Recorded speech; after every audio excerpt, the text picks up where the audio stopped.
It is National Immunization Awareness Month, and so when it comes to vaccines, there's still an awful lot of misconceptions out there.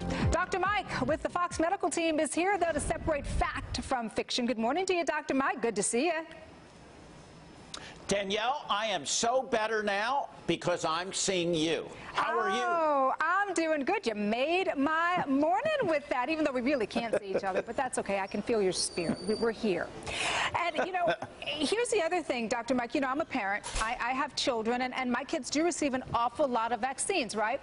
Well, I know that there are a lot of parents who are concerned that they could be overwhelming their child's immune system with all of these vaccinations. What do you think about this? Are we?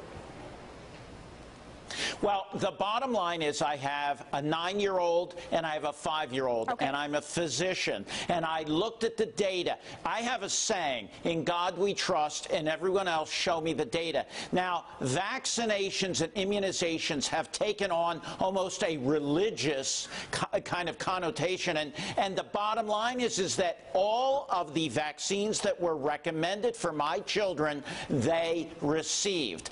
And this is something that is hotly talked about, and we call them anti-vaccinationists, and it's based on nonsense science. Everything that has been looked at and studied has found that vaccinations prevent disease.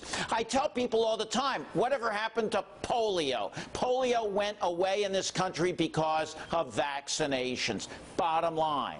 Well, what about the side effects? Should parents be concerned about that, Dr. Mike? There are chances that people can get a rash, some redness. There is a very rare condition known as Guillain-Barré that can occur sometimes, one in millions. Forget about it. The benefit to risk ratio is in such of the benefit favor that you do it. You protect your children and you protect others around you. Well, with just about 15 seconds left, I do want to touch on this. Vaccines, not just for kids, because adults need their immunizations as well, right? Which they might not even know. Well, one of the things that I do with all my patients, I make sure they're up to date on their tetanus shot. They've had pertussis. I make sure they get their flu shot. At a certain age group, they get 2 types of pneumonia shots, the Prevnar and a pneumonia shot, and they get the shingles vaccine. So immunizations save lives, and that is the bottom line.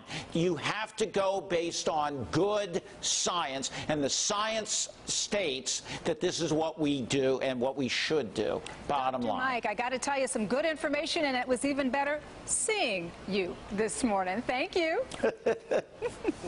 Danielle, I can see you, actually. I watch you on the monitor, and I can see you, and you are Look who else is fabulous. Fabulous. Thank you, Dr. Mike. Yo! Love you guys. We'll see you.